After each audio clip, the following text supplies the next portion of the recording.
Hello and welcome to I Talk to Ghosts. I'm your spirited host, Jennifer, and thank you for spending time with me in my spirit parlor. Let's settle in and perhaps light a candle and enjoy a warm cup of tea while we talk. Today, I want to discuss with you a very common spiritual topic, and this topic is spiritually cleansing your home or your space.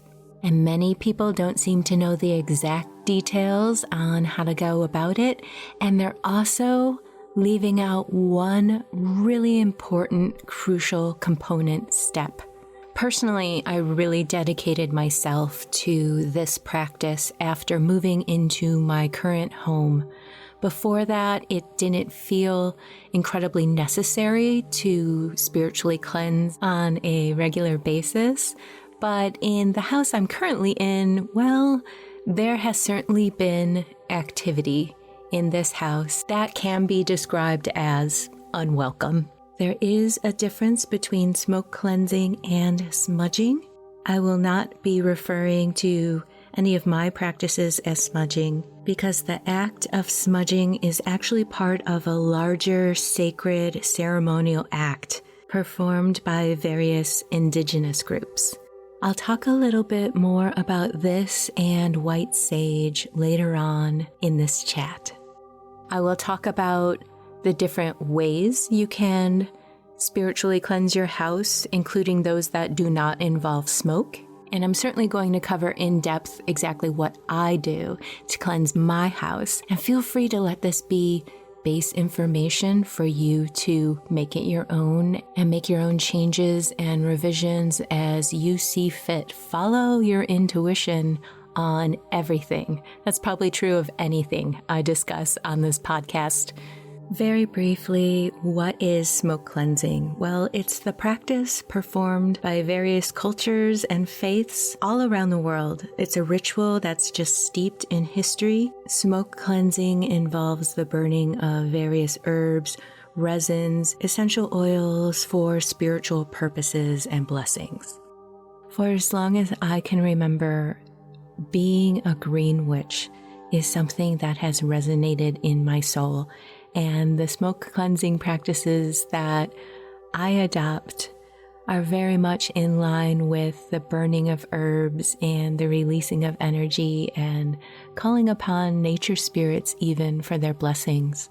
I have a lot of respect for smoke cleansing rituals, and I would never intentionally take a practice that is considered sacred to a culture that was not mine. First, I want to discuss setup. In order to do any kind of commonly known smoke cleanse, you're going to need a couple of things to start with to work with.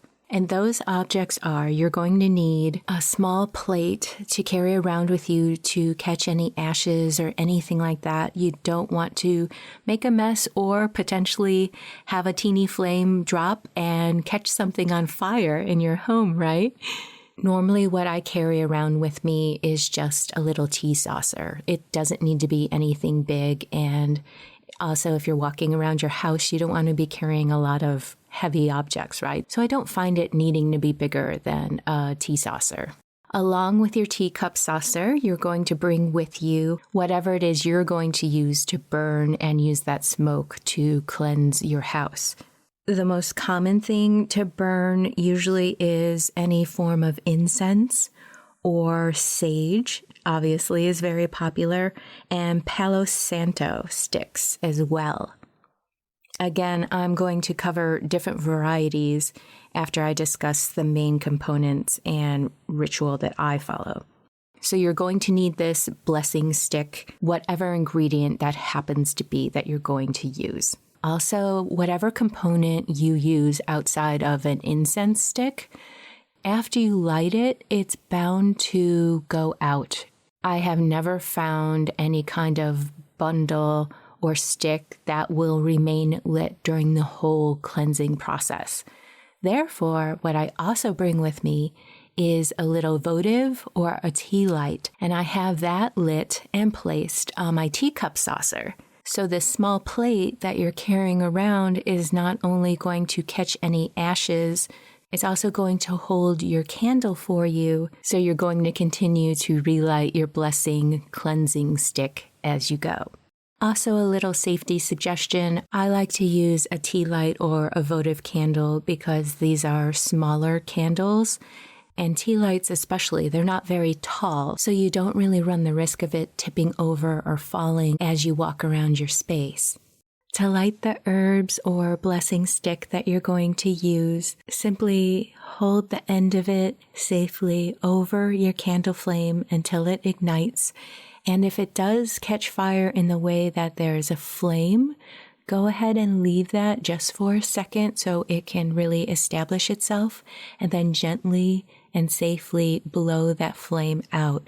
You will be working with the smoke that's gently produced from the embers. And this is why you keep your candle with you, because these gentle embers are bound to burn out. Also to note, you will not be using the entirety of the herbs or other element that you're working with today. There will be plenty left over for future cleansings. Okay, so we have our tea saucer, we have our lit candle flame, and we have our blessing/cleansing stick. What I like to do is I start at my front door. Sometimes I have my front door open, sometimes I have it closed. Usually I end up opening it, and you'll see why in a second.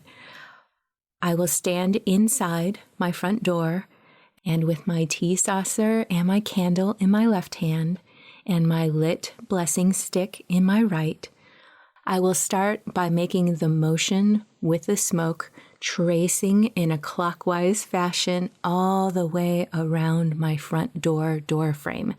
I like to do this 3 times because the number 3 is a magical number to me. And as I am doing this, tracing around my front door, I am visualizing creating my own sort of gateway with the intention that only good energy is allowed to enter my front door and all bad energy will be blocked. Since I'm at my front door to begin with, I may open my front door and visualize letting out any energy that is currently in my house that I'm showing the door. And from there, I close my front door. Now, moving on from my front door, there is a pattern of movement that I like to use in my house. From there, I will go to the lowest level of my house and start working clockwise around that entire level, starting with the first room on that level. I will go into that first room and I will work in a clockwise fashion, trailing the cleansing smoke around all the walls of the room. I either think to myself or I chant out loud, dispel, displace, disperse. And as I am doing that, I set the intention and the mental visual that all stagnant energy is kind of breaking up and dissipating in the room.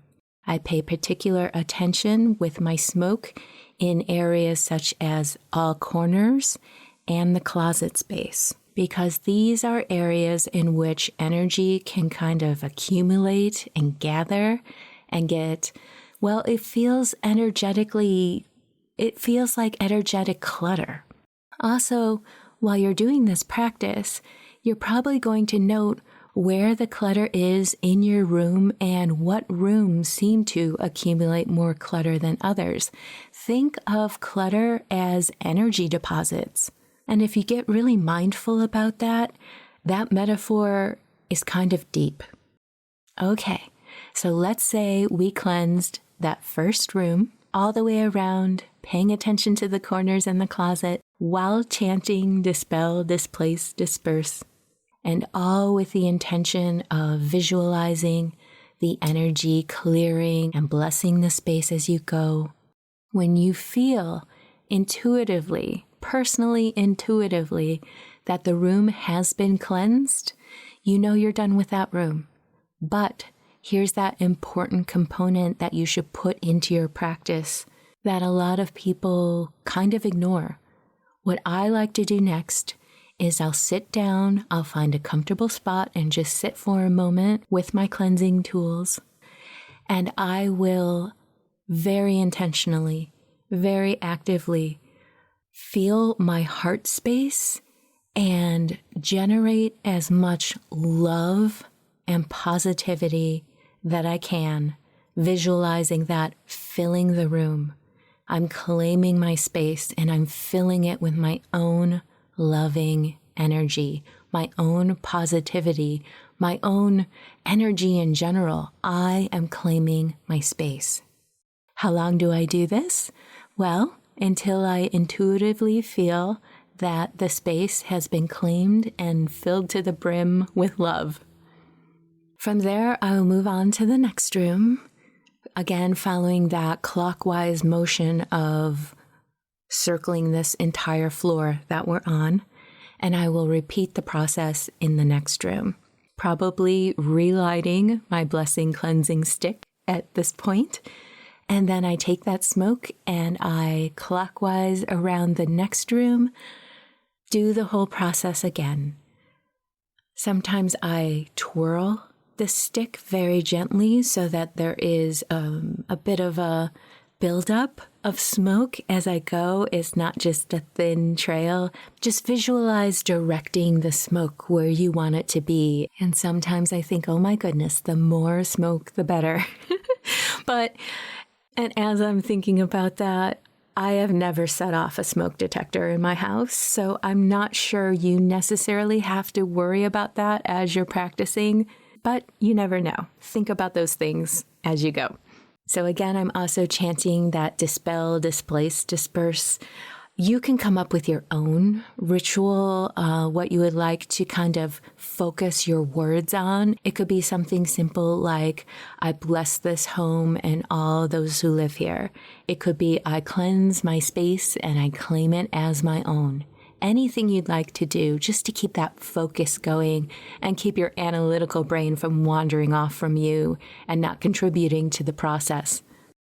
From there, let's say we did the whole entire lower level. From there, I'll go the next floor up and I'll start the process all over again in the first room that is clockwise in the whole layout of my space. And just do this for as many rooms and as many levels that you have on your property. I don't have a walk-in attic, so I leave that space out of it. I do venture into my garage and do that space as well.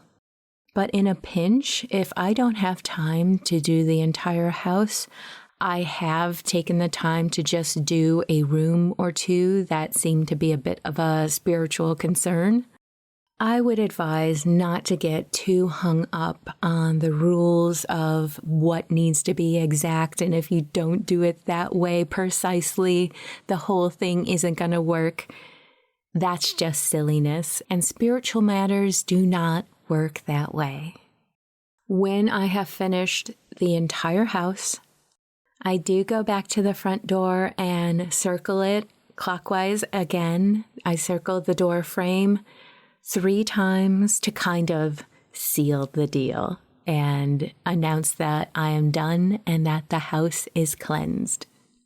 Oftentimes when I am finished, I will take my little tea saucer and the extinguished candle as well as my cleansing stick and place all of these things together on the mantle of my fireplace and leave them there. I love the symbology that is the heart of your home, so I like to keep my tools there as kind of a ever-present blessing influence.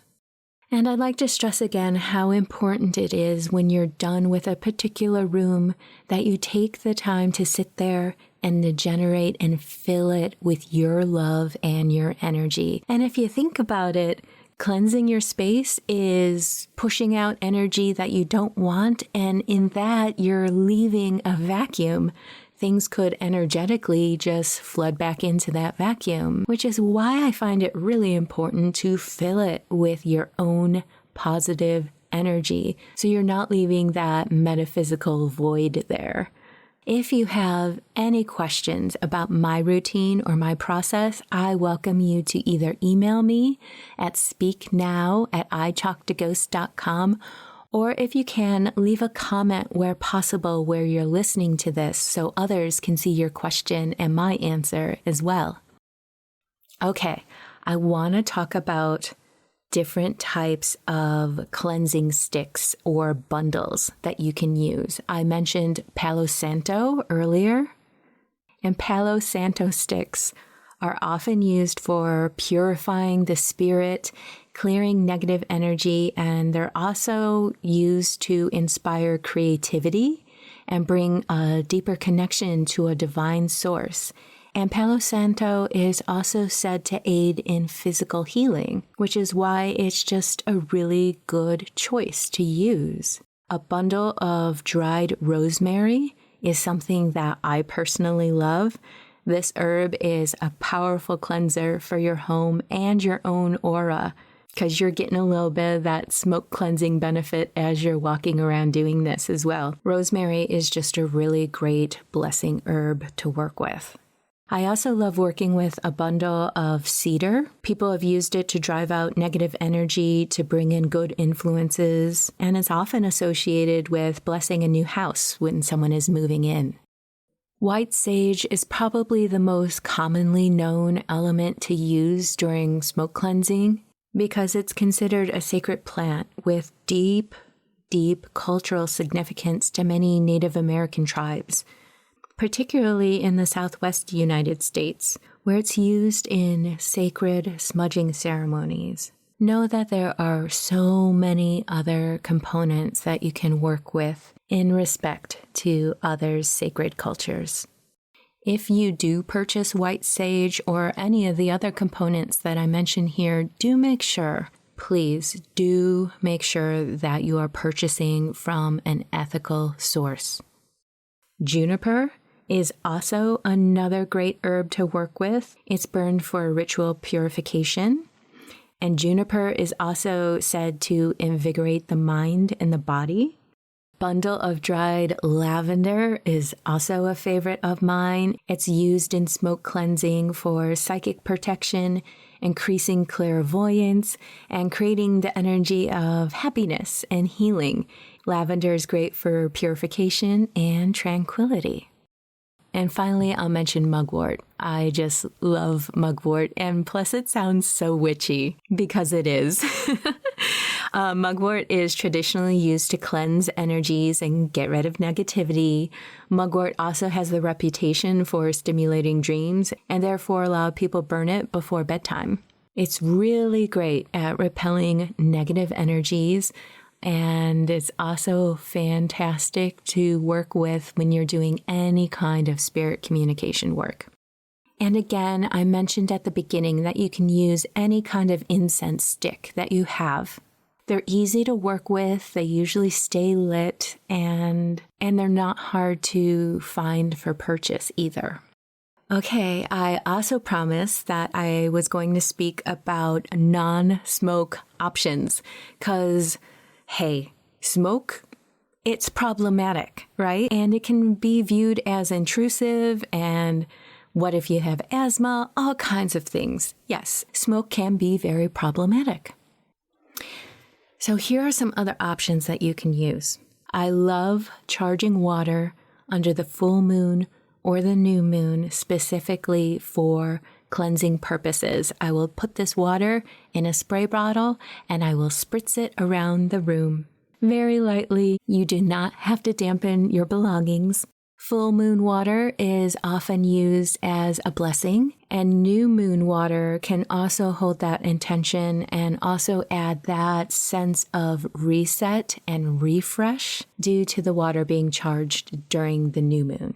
If you don't necessarily like the idea of using a spritzer bottle of water, you can also purchase or create some sort of fan.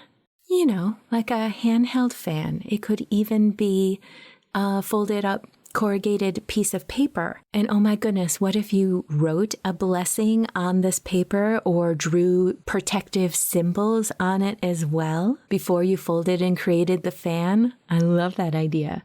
Or you can make a fan out of lavender and cedar. Think of it as this little miniature broom, and you're waving it about in your space for you to dispel, displace, disperse. I love that. I think I'm going to try that sometime. And another thing that I might add is you could do cleansing and blessing work and protection work with crystals as well. That's another option where you don't have to work with smoke if you find smoke problematic. Again, use any ingredients, any materials that you feel called to. This is all about your own intuition and what you are moved to do. You can also use a feather, a large feather for the same purpose. And again, the type of feather that you choose should be personal to you. What are you moved to use? And again, and since we're talking about bird feathers, make sure wherever you obtain this feather that first, it's illegal, and B, it's from an ethical source. And finally, something to consider, the act of cleaning your house, removing the clutter, is a form of literal cleansing, and you can add spiritual energy to this activity. And when you're done, make sure to add in that special component of filling your space with your love and intentions. I mean, in a pinch, even sitting in your space and doing that final step of visualizing filling your space with your own love and energy, it is so important. It's important in itself, and this can be its own solo practice. How often should you do any of these practices? Whatever feels right for you. I used to smoke cleanse my house quite a bit, like I said, because of the activity that we were having in the home that, again, was not welcome. And we happened to find that the period in between these cleansings would get longer and longer. And when I started practicing mediumship, there was a concern that the activity might ramp up more because we're talking about spirit communication work. But I've mentioned this before, the activity actually became even less in the space. And I think the reason why is because with mediumship, you are flinging your own energy out there to blend with the spirit realm. And because I'm using my own energy as a beacon of love and compassion, that automatically is filling the space around me. And of course, after doing spirit work and working with past loved ones, I do thank them. I do thank them for their time, and I say goodbye. So there you go. I hope this little discussion has motivated you and given you ideas on how you can cleanse your own space. Again, if you have any questions, feel free to reach out to me. I sincerely hope that you're enjoying these conversations in my spirit parlor, and I hope you'll join me next Tuesday for an entirely different topic. I'll see you on Friday for some ghost stories and spirit work with the regular format of I Talk to Ghosts. Until then, take care.